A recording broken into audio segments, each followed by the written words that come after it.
Fortunately for me, the company was absolutely crazy. And, Steve was not interested in the normal way. And so we would get all manner of crazy requests and crazy things to go do. It wasn't like me saying, I'm going to keep my head down and do what the company needs. It was, I'm going to wait until the company asks for crazy, and then I'm going to step up. Hello and welcome to Everyone Is. I am your host, Jennifer Coronado. The intent of this show is to engage with all types of people and build an understanding that anyone who has any kind of success has achieved that success because they are a creative thinker. So whether you are an artist, or a cook, or an award-winning journalist, everyone has something to contribute to the human conversation. And now, as they say, on with the show. Thank you very much for coming to Everyone Is. If you could take a second to, for the record, state your name and what your role is, that would be great. Hi, yeah, thanks for inviting me. My name is Tony Aghazarian, and I have had a tough time describing what I am. I don't like to be defined so much, but I guess recently we started a company called Lighthouse Insight, lighthousinsight.com, and some people would consider it a consulting company. One of the reasons we have you here today, Tony, is because a friend of ours said, you got to talk to this guy. He's so interesting. And so I want to talk to you about where you started. So where were you born? Where'd you grow up? In the East Bay, California, a little town called Pinole, which is closer to Berkeley, I guess is what most people would know. What did your parents do for a living? Father was a engineer with a large private company called Bechtel, and later worked for FEMA. And my mother was a musician and a teacher, special eds teacher. Your dad worked for Bechtel and then worked for FEMA. So one is, technology, and one is mission-driven government work. What made him transition that way, and what impact did that have on you as you were looking at that? So that happened after I became an adult, and he wanted to stop working so many hours and slow down a little bit, but didn't want to, I think a lot of people end up going, 60 hours a week until I hit a brick wall and then go to zero. I actually did learn from him to maybe, something less than 60 hours is a good thing to transition into at some stage in your life. And he started working for FEMA, but in very much the same way, where there's a disaster and they need to rebuild a hospital. And so he would use the same civil engineering, electrical engineering type of skill sets, but to help rebuild after a disaster. But he could come in on projects and leave as he needed. Yeah. And you said your mom was a teacher and a musician. What sort of impact did that have on you? Yeah, she is by far the most unusual thinker, I've ever met. She's very unusual, and probably on some sort of, dysfunctional, like, psychological issue, kind of unusual, but amazing in terms of all the things she had taught me. She became a foster parent. And so, but she was so good with special needs that we would end up getting so many brothers and sisters. I have had over 150 foster brothers and sisters, and they would show up with still blood on their shoes because the whole family lost except for them, and the police would just drive them to our house. And so they would be short term until some grandmother or some aunt would come over and help. But some of them would last 4 or 6 months if it was an abuse situation and there's just no one available. And we would get repeats because these children were, so often disturbed that they needed not just a normal foster family. I grew up with just all manner of insanity around the house of, kids running around that are just not normal and difficult, struggling. And that was normal for me. And it was normal. And are you an only child, or do you have siblings? I'm the youngest of 5. So I have two brothers, 2 sisters. And so, yeah, that was, and because my mother was busy with at sometimes 5 other foster brothers and sisters, so a family of 10, oftentimes I was just, following along. And so I, in effect, had the rules of my oldest brother, 7 years older than me, which, served me disruptively in my teenage years when there's no curfews and, no rules. It's so interesting to me that this big family that your mom brought in. And did that help you learn to deal with different types of people, or did it make you want to behave differently, or how did you engage with your friends who didn't have that similar setup? Like, how did that work for you? I tended to, and still tend to believe that they were all correct, meaning they all had a mindset. And so I was the youngest, so I always assumed that everyone else had the right ideas and the right mindsets. And so when I saw two different mindsets, I got to work at, disentangling it so that it made sense to me. And so I could get to the point where I go, well, I understand why that person feels that way, and I understand why that person feels that way. And so now the world makes sense to me. And so I didn't have to necessarily make them agree. I just had to understand, where they were coming from. And so I ended up getting pretty good at seeing the perspective of wildly different people, from damaged and disturbed to highly functional. And you ended up going to Cal Poly, right? Yeah. I studied physics at Cal Poly. It was the major that I didn't think I wanted to study, but it was the hardest one, and I wanted rigor mostly. And so I just wanted to learn how to learn. And so I figured I could learn about business or other things in kind of the school of hard knocks and, become an entrepreneur or something was my idea at the moment. But I thought, I'm never going to learn physics in the school of hard knocks. I'm going to need to, buckle down and learn the math and learn the scientific background and rigor that really helped at that point pivot my career towards STEM. Now, explain to me why was the rigor important to you when it came to approaching what you wanted to do in university? Remember, you're talking to a teenager. And so I was a horrible high school student, didn't show up very much. Was just out goofing around with my friends. And once I graduated, I went off to college because that's what a successful person would do. And so, but I couldn't get into a good college because I had like the, C, D average. And so I decided to go to a community college, and I started screwing around there. And I realized suddenly that no one cares if you don't show up to class in junior college. You're just paying money for no reason, and no one cares at all. So I got a reality dose of like, what am I doing? This is for me. It's not for anyone else. And so that kind of pivoted to me as like, so what am I doing here, and why am I doing this? And so then I became a pretty decent student and got my 2-year degree, moved up to South Lake Tahoe, actually, because I thought I'd ski while I went to school, which worked out well. And I ended up picking colleges that were in pleasant places to be, like San Luis Obispo. And I chose the major. At that point, I decided that being a student was what I was going to do, and I'm going to do it well. And so I became a good student, and I decided to go take on the hardest classes I could take. Once I got to Cal Poly, I no longer was the best student, but I did take the hardest classes. Was there anyone who helped you along the way? Was there, did you have a mentor or someone who pointed you in the right direction, or was it all self-discovery? I think at that point, it was all self-discovery. Friends, family, lots of influences, but no mentor per se or somebody, pushing me along. You're majoring in physics.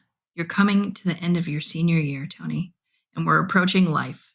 So what were you thinking as you were getting towards the end of that and thinking about, all right, here's what my next steps are? Because it sounds like you were starting to give yourself parameters to follow.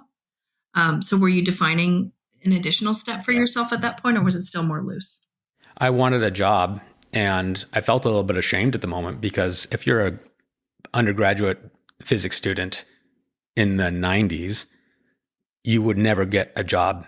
You would go to academia and become a teacher or go into research somewhere. But working in industry was was so frowned upon. And all the examples you had of physicists were your teachers. So I was kind of skulking about trying to get a job without letting anyone know about it. And one of my internships was super interesting. It was cloud seeding. And I don't know if you've heard of cloud seeding, but it's basically, putting silver iodide into clouds and making it rain. And this industry was actually really for the power industry. So they were running gigs out of Costa Rica trying to increase rainfall over reservoirs that had hydroelectric dams and would be able to increase energy flows with more rainfall. I was working the radar, and there was a pilot who would go up and fly through the clouds. And what was nice about that was that if it was sunny outside, you could go to the beach. And if it was rainy and cloudy, you go to work. And my teachers were pretty understanding that if it was rainy and cloudy, I might have to skip a class or something. So it was a good internship. And I thought to myself, maybe I'll do that for a career because that was kind of fun. And, but my wife, Elena, who at that time was my girlfriend, Elena, said, hey, just go to the Career Center and look at those boards and, see what else is out there and just interview. And so I ended up interviewing for Sony Electronics, who accidentally included physics in the list of majors that they were going to interview. Accidentally? How did they do it? Did you ever find out how that happened or what? I don't understand the Career Center, how it worked and how they were applying. And, I think when you show up to interview, you tell them which majors you're interested in. And so somehow they got physics in the list, and which ended up being fantastic. It was a great first job for me because we were working on something called a CRT. And nowadays people don't know what that is. But what a great collection of physics in one little, glass box. It's got an electron gun and it's got phosphorescence and it's got, high voltage and it's just wonderful. When I first started in visual effects, that was the monitor everybody was using, and the one that you had to pry out of there called dead hands as the new monitors were coming. Yeah, the Trinitron was the best of the best. And so I became a, CRT process engineer. And so having to, tune magnetic fields to, get the electron beams to go right between the wires and land on the phosphors. And it was a wonderful experience for me. How long were you at Sony? About 5 years. I worked in San Diego at their design technology center and then helped them ramp up their manufacturing in Tijuana. So I spent a year in Tijuana helping them advance their monitor display line, and then ultimately helped them outsource to a Korean company called LG, which was a little less known then.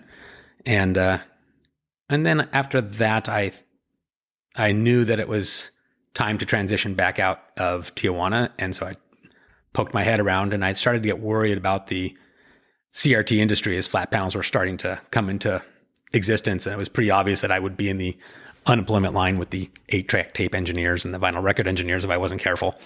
So, so I started looking around, and this company, Apple Computer, had a iMac factory, which had a CRT inside of it. Those old blueberry bulbous iMacs, which was one of the first computers where predominantly women bought, actually. It's a beautiful machine, and the factory had burned down in Mexico. And so they were starting a factory in Sacramento, and they knew everything but how to make CRTs.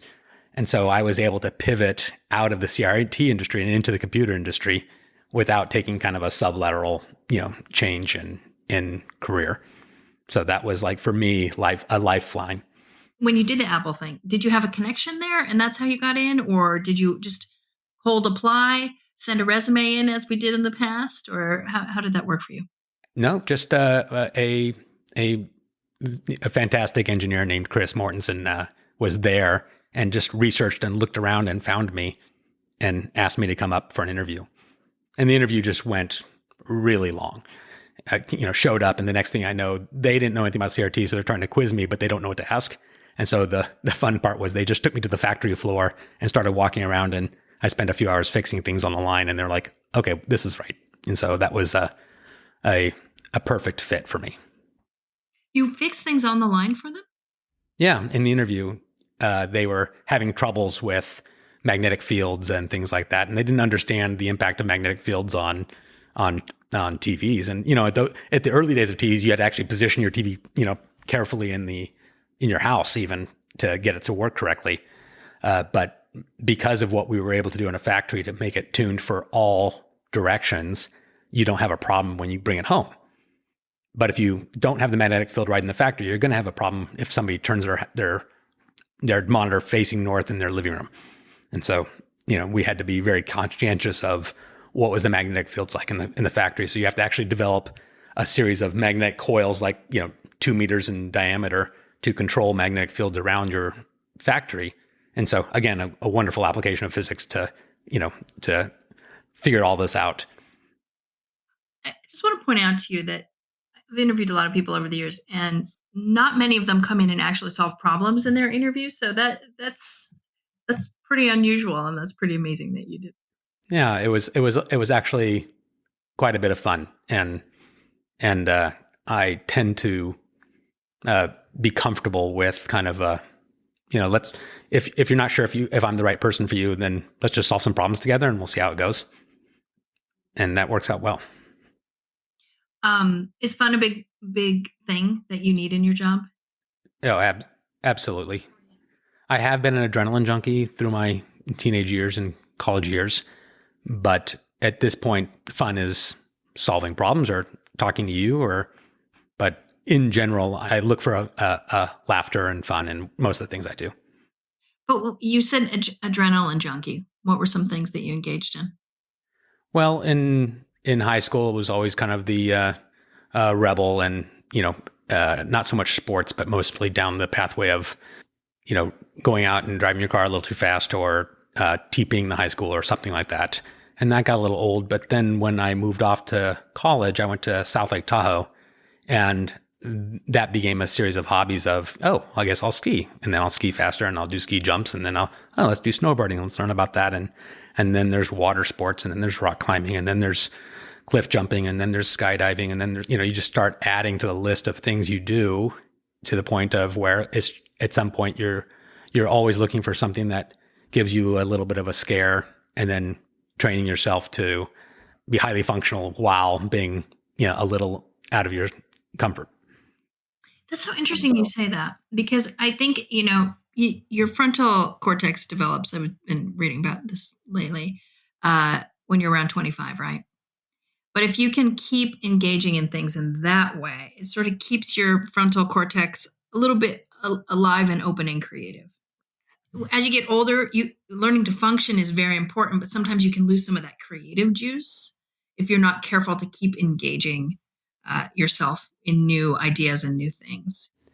Yeah, that ended up being really fantastic for me to keep moving in that direction. At one point, I was going to a gymnastics school in Lake Tahoe. There's an adult night, and you could go there and you could bounce on the trampoline with your skis on. So you could practice helicopters and different ski jumps without actually crashing, because you could put a harness on and then do that. And they had a rock climbing wall there, and you could climb indoors. And so then you'd also tumble and do, the back handsprings and the rings and the high bar and things. So we were just goofing around, really. And at one point, the owner of the gym also owned a gym near San Luis Obispo in 5 cities down there. And so he called me up one day and said, "Hey, would you like to coach gymnastics?" His name's George. I said, "George, I don't know how to coach gymnastics, right?" And he says, "Yeah, but I'm desperate. So you know how to, entertain people with good times bouncing down the pads. Go down there and just have a good time with the kids." And so I went down there and found out that I was actually going to be coaching the boys' competitive team. And so I was like, what is going on here? But, again, it was a fun job. And so I spent a lot of my college years actually coaching gymnastics. And so that kept me thinking about like how the body moves, and how to have fun, and how to make it interesting. And so, and they did really well at the state level. A lot of, most age groups, they would mostly get the highest levels of gold and things like that. And the funny part of it was that we'd all just be screwing around. And a lot of the other gym coaches were like Cobra Kai. And so they had a little bit of disdain for me not taking the sport seriously. And then they were pretty disappointed when we would win the gold medals. So it was kind of just a lot of fun bouncing around and having fun wherever we were going. That's so interesting, because I do think sometimes people forget there can be joy in competition, right? In the winning and the losing. And I philosophically am someone who's like, I'd rather believe things are going to work out okay and be happy on the path to it. And if it doesn't work out okay, I'm disappointed for a couple minutes or a couple days, but I didn't spend the entire time thinking it wasn't going to work out, because that seems like a terrible way to live your life if you're in stressful situations all the time. Yeah, there was one of the boys was way flirty for an 8-year-old. And he was doing he was at the championship, and he was the best of these 8-year-olds. These are really decent. And he was doing his high bar routine, and at the top of his routine, he was kind of smiling and twinkling his eyes at somebody in the stands, and then lost his spot on his routine for about 2 seconds, which was like an eternity. And then he finished his routine, and he got a bronze on that performance. And he was down in the mat just crying his eyes out because he, screwed up. And his parents come storming down the bleachers, and they're just look mad as hell. And they come over to him, and I'm just bracing for it. I'm going, oh man, we have just been screwing off, not taking this seriously, and we're about to get lit up by his parents. And his parents come down to him and they go, Cameron, they said, do you think we like driving up to San Jose from San Luis Obispo and staying in, hotels and sitting all day in these gyms? Do you think we're doing this because we like this? And he's like, no. He's like, we're here for you. So either you get to screwing around and bouncing around in the pads and laughing again, or can we just go home? And he was like, oh, and off he went and started bouncing around. I'm going, whew, I dodged a bullet on that one. That is really awesome. Yeah. Well, I think all the kids that wanted to take it seriously probably left the school. Well, I took you away from your days at Apple and your beginning at Apple, but you worked there for what, 23 years? Yeah. From 2000 on till just a year ago. Yeah. And so tell me, after you got in there and you're fixing everything on your first interview, like what were like next steps and things that were super exciting for you to work on while you were there? Well, so we were doing the iMac, and I think the interesting thing was that we were learning to introduce new products, and I think if you went today around Silicon Valley to all of the companies that are trying to make new products like Google or Microsoft, Facebook, or Apple, they're following a new product introduction process that we were creating. And a lot of that has to start with what we do at prototyping. And that was all happening at this factory in Sacramento. And so the way these companies work is it's really the team sport of new product introduction is prototyping.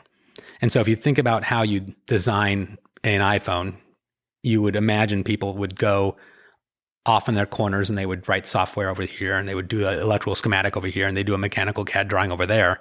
But they're pretty much parallel play. The first time all of it comes together is when they try and build one. And so the design teams were working in their desks, and then they'd all come together for these prototyping events. And that's where everything gets really crazy, and you're never sure what's going to happen next, and if it's going to even boot or function or what have you. You learn about what works and doesn't work at that moment. And so there's a huge intensity and chaos and unpredictability. And so that's the environment that I really thrived in. And that's what I was doing at Sony. And that's what I, really honed at Apple, and starting at the factory and then moving into headquarters and moving from, iMac to servers to RAID systems to the first iPhone to the iPad to the watch to every iOS device up through the Vision Pro. It's been just a nonstop thrill ride of new product introduction. So I really don't care so much about the products themselves as much as I care about the company and the ability to introduce products. And how does failure play into development? And do you see it as a positive or a negative, and how do you work teams through that? If you're learning about the product, then, that's great. Well, there's always these people that fail avoidably, and you come down pretty hard on the avoidable failures. And that's really what happens at the beginning is you start out and you go to some things happening and you're trying to get something done and it doesn't work. And you realize it because somebody just didn't do their homework. They didn't practice in advance, or, they didn't write the code at all. And that you really can't tolerate. So you do want to hit hard on failure to execute. But if the thing you just didn't think about it right, the unit, I was trying to boot it up this way, you were trying to wire it that way, and we didn't, and our pathways crossed, then that's exactly the whole point of new product introductions. And so of course, that can totally throw off your business model as you delay things, but that's the risk and that's the game. And so if you're not into failures, hardware introductions is a bad game to play. They pay a lot more attention to crossing your T's and dotting your I's in the chip world than you do in the system world. In the system world, you can recover in a few weeks, whereas chips, you can be down for a year if you screw yourself up. So I was in the system side of things. And so it allowed for a little bit more cowboy and a little bit more ease about failure. That's great. And when you left Apple, you were a senior director. Right. We didn't start as the senior director. So how do you find your way into these different roles to get up to that level? I think pretty quickly I was managing a team in Sacramento and then transitioned into headquarters to lead projects. And what I've realized now is that a huge portion of the problem ends up being organizational behavior and the way people interact. They're all just like my 150 foster brothers and sisters, right? They're all different perspectives, different dysfunctions, different problems. And inevitably, you see what they're thinking, and then you see what's real, and you talk about what's real, and everyone can understand that. And I think few people are actually compelled to do the wrong thing. They just have a kink in their think. And so if you just talk a little bit about what's real, they usually can move forward. As a result of that, they say, why don't you manage this team of 5 people? And then, that's working well. We'll reward you with managing, more people and more things. And you just slowly step up the ladder, so to speak. Originally, I was in operations. And so probably the more unusual step is the step from operations into engineering. That's another big step because operations teams tend to think about process and engineering teams tend to think about research or development or both. I had developed some methodologies for how we would do test elimination for something called burn-in. And I think the engineering teams appreciated the approach, which was pretty rigorous mathematically. And so I was able to step naturally into a engineering function and start managing from there. And then never really tried to grow or get another promotion or something like that. I just ended up taking on new roles that as they came forward. Going back to what we were talking about when you were in college and in school, did you have any mentors or people you looked up to in how they functioned? Or did you find that you were, because you had a zillion foster brothers and sisters, how different people think in very different ways. Did you just find forging your own path was the best way for you to do it? Yeah, I had my first manager at Apple, a guy named Greg Larson, was a really good man and a good manager. And he was the last good manager I had at Apple. The thing that he told me is that was really helpful for me, and it took me a lot of years to get better at this, was that I terrified him. And I have a very unusual way of thinking and a very strong mind. And so when I come at things, I'm continuously disrupting the process and disrupting the cart. It'd be very easy to have a manager who just wants to, slow your roll and, not move so fast, not change things. He certainly had an inclination, but he just turned out to be a pretty wise man. And so he just decided to confide in me that, that I was scaring the heck out of him. But it's kind of like one of those things, if you bring somebody in who's very talented and is because I had a lot of Sony experience, right? So I was coming in with the exact skill set that they needed. We developed a friendship that allowed me to take some risks. And at the same time, him disclosing that to me made me very, again, sympathetic to him. And I was kind of like, oh, I get it. And so that helped me and him, move along. And so from that point on, I tried my best to tamp down my craziest plans and just try and stay color a little bit more within the lines and understand what the company needs as opposed to what I thought it needed. Fortunately for me, the company was absolutely crazy. And so from time to time, they would come along and have a problem. And, Steve was not interested in the normal way, right? If he wanted something, go figure it out. When we say Steve, we're talking about Steve Jobs, of course. Yes. And so we would get all manner of crazy requests and crazy things to go do. It wasn't like me saying, I'm going to just keep my head down and do what the company needs. It was, I'm going to wait until the company asks for crazy, and then I'm going to step up. That's going to be my time. And that just happened over and over and over again throughout my career. And so, I find that when there's the biggest pressure and the scariest moments and the craziest thing has to happen, a lot of people step to the side. A lot of people that normally are trying to put themselves forward and be ambitious, they get a little scared when things are scary. And so, that gives people who actually want to go do hard work a chance to run, so they can just move forward in those critical moments. And so over time, I really enjoyed the craziest of moments. Can you define what would be a crazy moment for you? Like something that was, you're like, I don't know how we're going to do this. And yeah, I mean, just for the most recent example that everyone has is COVID. You come in one day and say, everything's shut down. How do we run a build in China? How are we going to execute to a hardware schedule when everyone's at their homes? And a lot of people are like, I don't know what we're going to do. I'm like, I know what we're going to do. And so everyone all the normal people who were up there trying to control things just didn't know what to say. They all got out of the way, and we just were able to go implement a whole new product introduction process that survives COVID. And you probably noticed that we didn't miss many beats in terms of introducing products.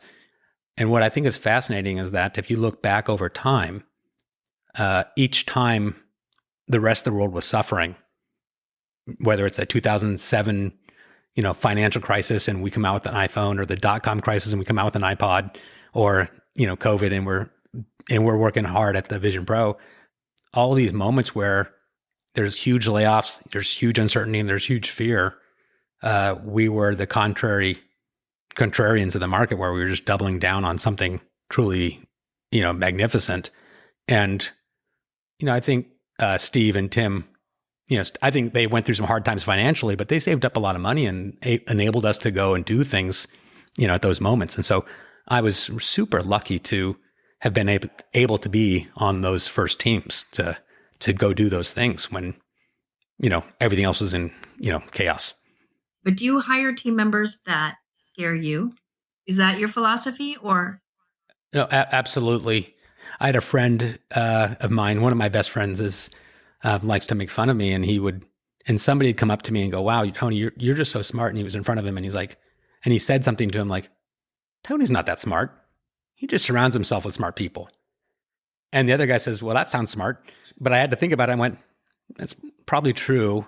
Most people on my team are quite a bit smarter than me and very unusual in their skill sets.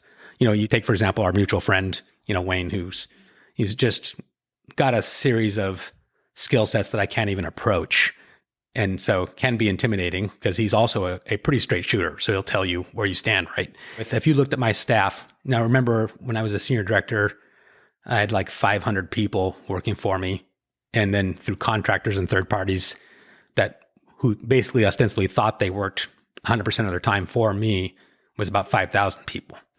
And my staff was divided in half. I had half my staff, my direct staff, were leaders, managing team members, and half my staff were individual contributors who just sat and thought about things and, would go through things and just analyze what we're doing. And that would be, I had like the smartest software engineer I'd ever met, and one of the best system designers, and humble aspirational leaders, aspirational examples to every other engineer that they'd ever want that role, and I paid them the same as the directors. And so at the end of the day, you end up with two career paths for every person. They could either be a leader, or they could be the person who's really influencing things by deep diving.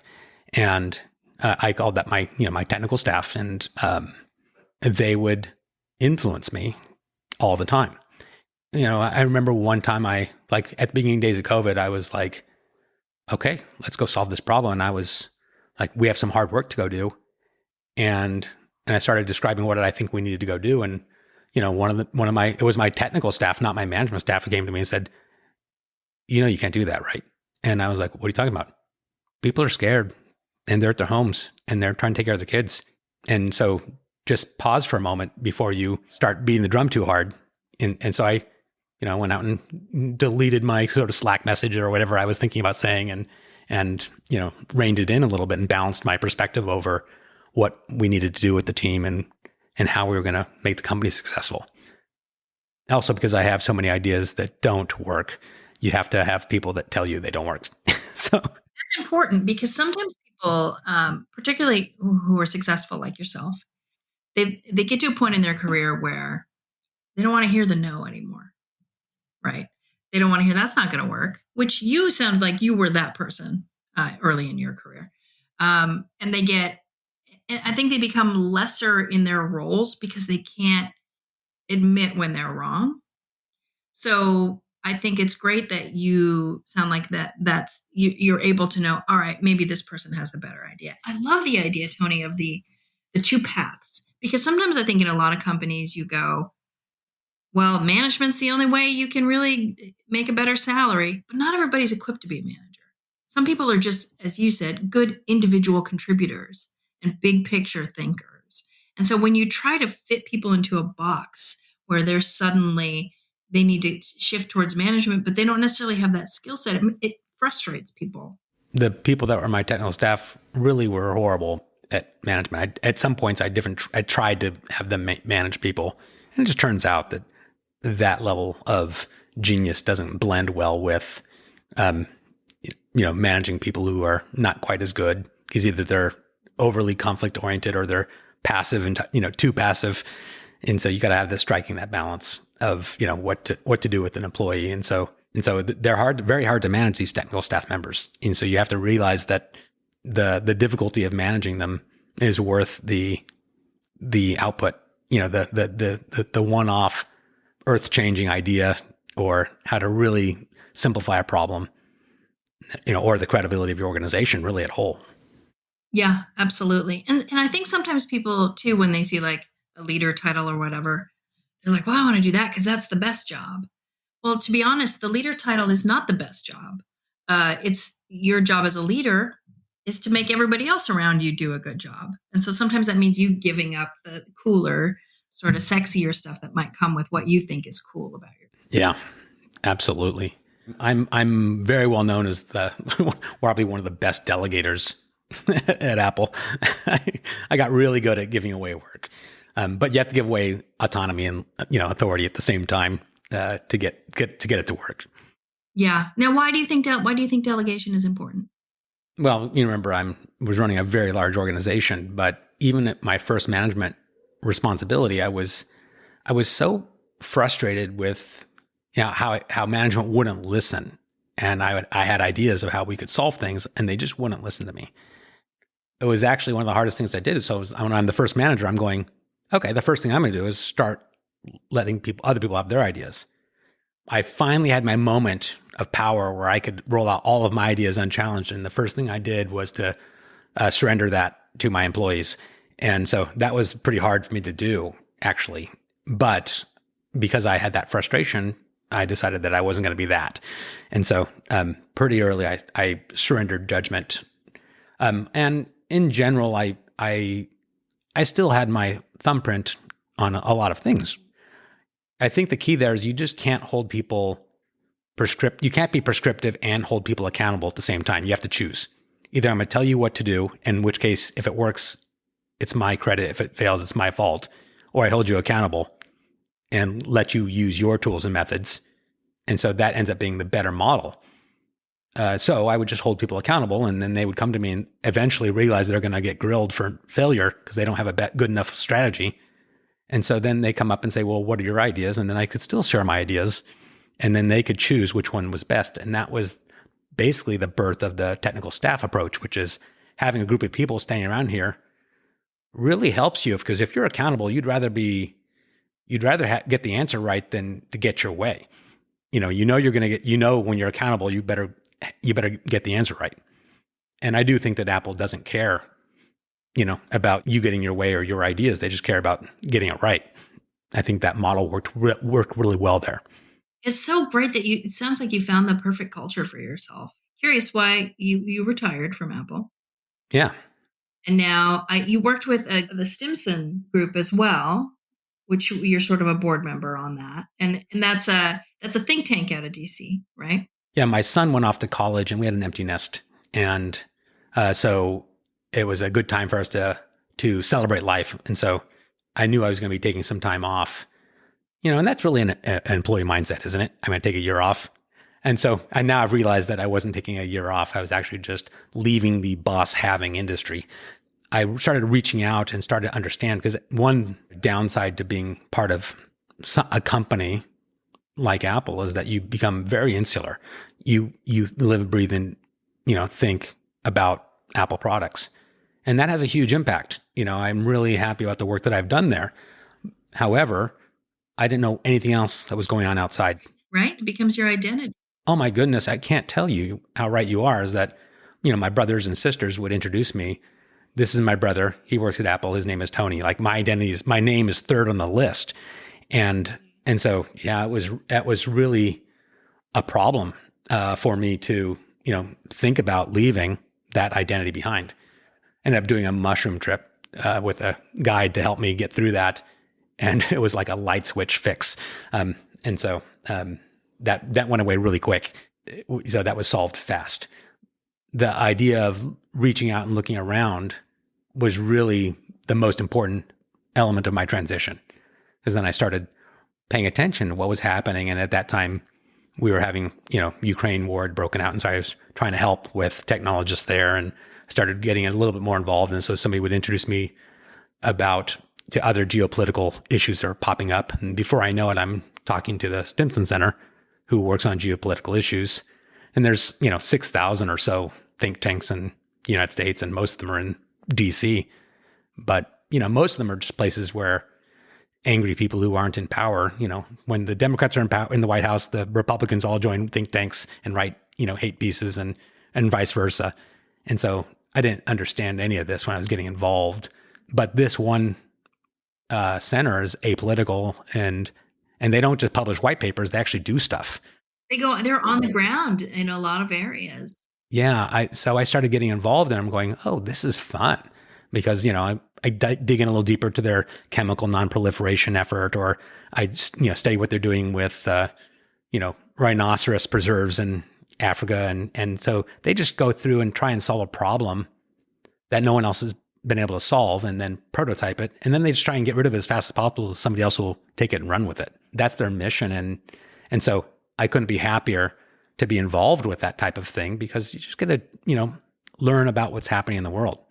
And through that process of solving and working with different people, then other people start to get an idea of who I am, and out of the woodwork, I start getting all these people coming to find me to help with other things. You worked at Apple, and then you start reaching out to people, and suddenly you're involved in geopolitical engagement.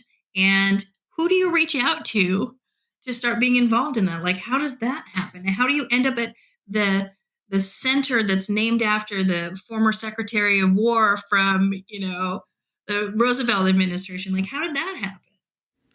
Yeah, sometimes you just have a conversation with people. And so I was at for example, I was at a resort and met this woman who worked at the World Bank. And I'm curious. I'm like, the World Bank? That's not, I've heard that before. I have no idea what the World Bank is.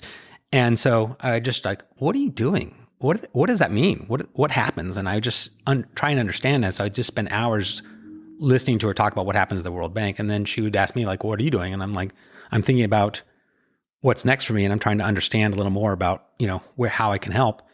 And my next game's not going to be bigger than Apple. Let's be clear. Right. And so I'm like, so I want to do something that has some sort of impact. And so I thought maybe I'll help with industrial policy, is what my thought was.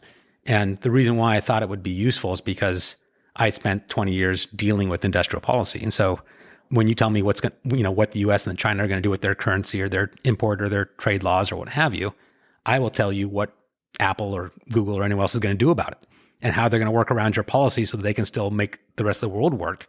It turned out to be a very useful input for the DC belt, right? So I'm an unusual person, because anyone in government and military would love to get out of it and get into tech where they can make more money. And so there's not much going the other direction.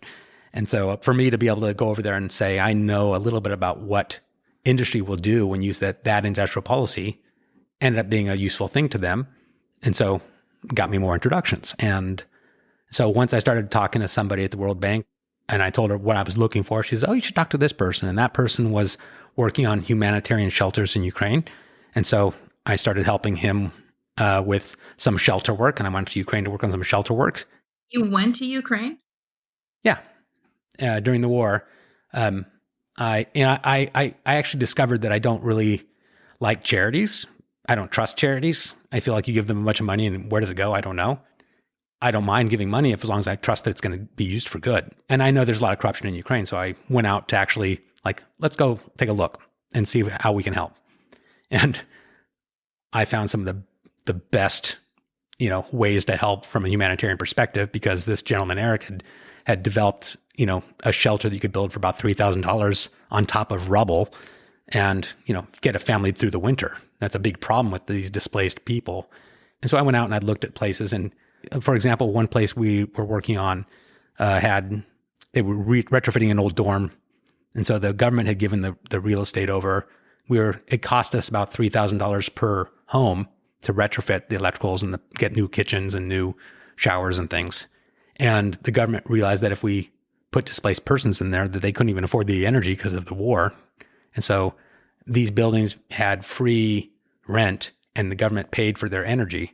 And they knew that when they moved in, there was not like they get to move back, after the war, because there is nothing to go back to. It's all rubble. The deal is you get a free home forever, free rent and free energy. And it costs, our Move Ukraine is the name of the organization I was working with. It cost them $3,000 to provide it. And I'm going, okay, if there's corruption, I can't figure out how. They're the worst crooks I've ever met, because for $3,000 you give a home for forever. I'm like, that's a deal. And so I was super happy to participate. While I was there, word got around that there's some, Silicon Valley guy. And so a bunch of, technologists started crawling out of the woodwork to talk about drones and how they can reduce their radar cross sections and how they can do things. And so we ended up just helping, technologists. And then I would bridge my Western coalition of technologists together, and we would just solve problems that are interesting to solve, which is crazy to me that the military couldn't do that. But the military in Ukraine was very much kind of a Soviet era leadership and attitude. And so they were very traditional.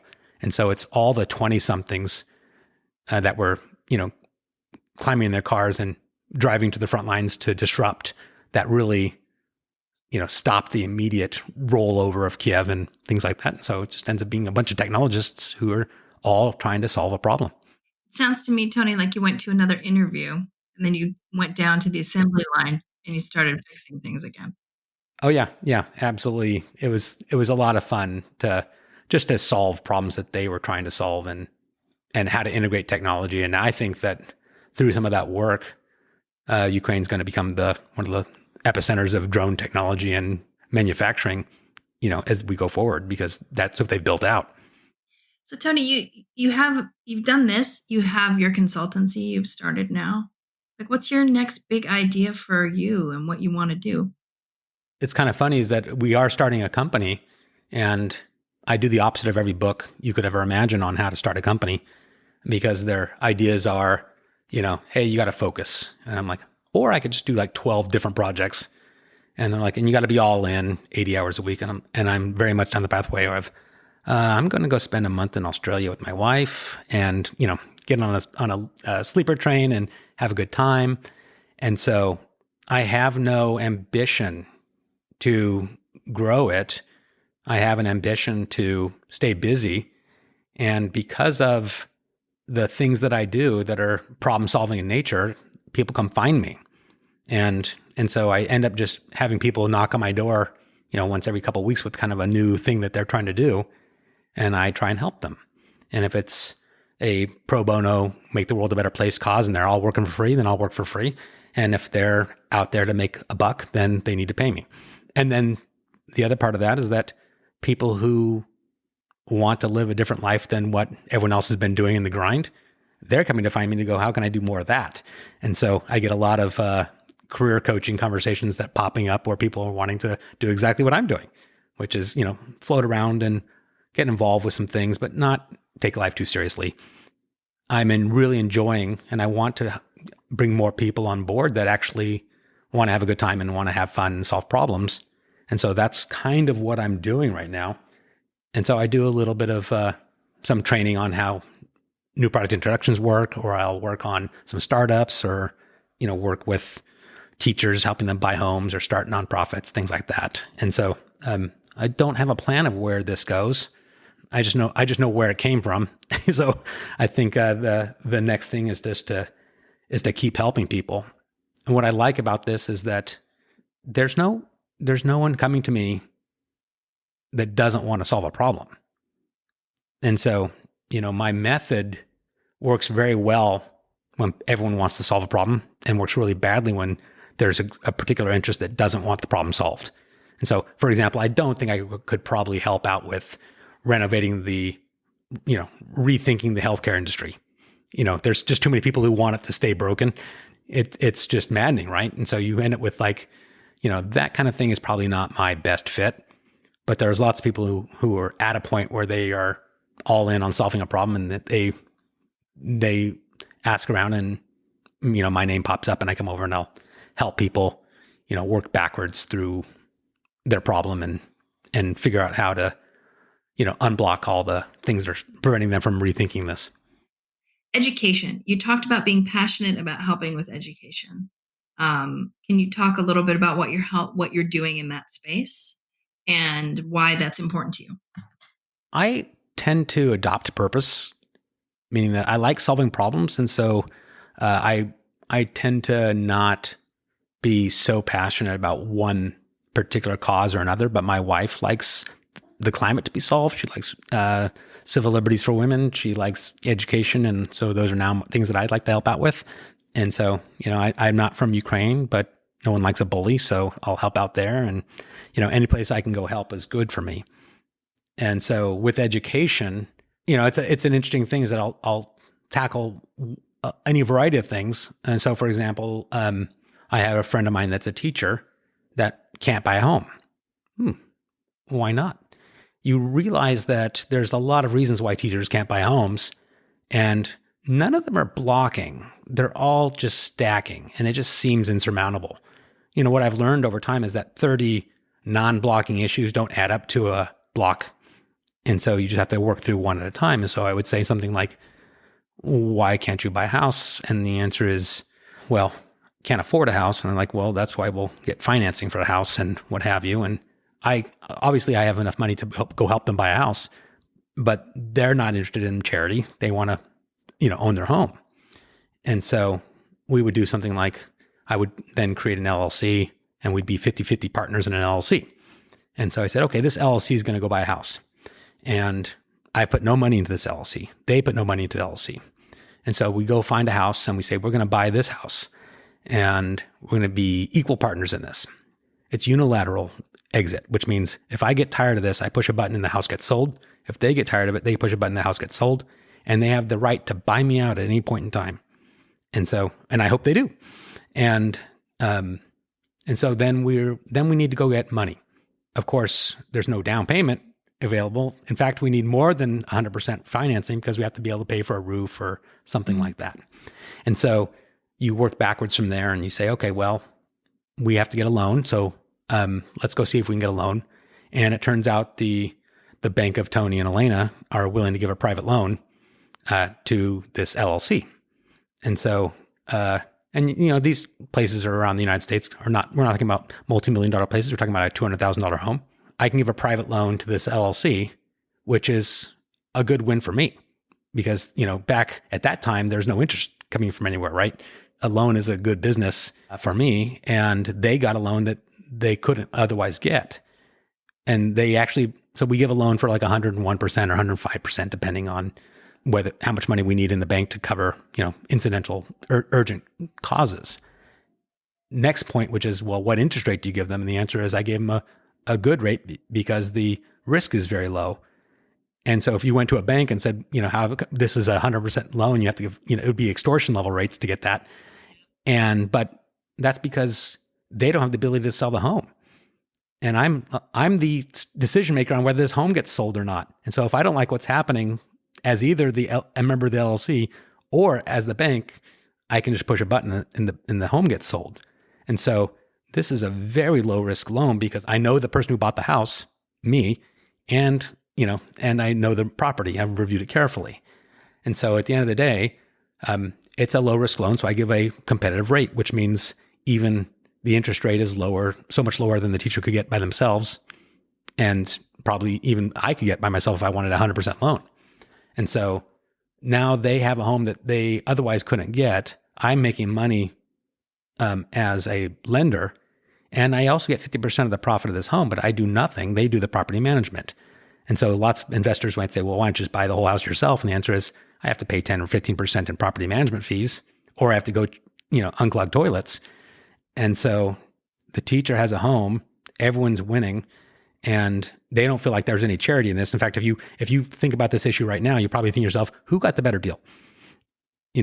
And the answer is it's not easy. It's not easy to figure out who got the better deal, which is exactly what I was looking for, which is, us all to win. And so then I did that again, and I did that again. And so now there's, 3 teachers in their homes. And so it's a way that I help, with, education.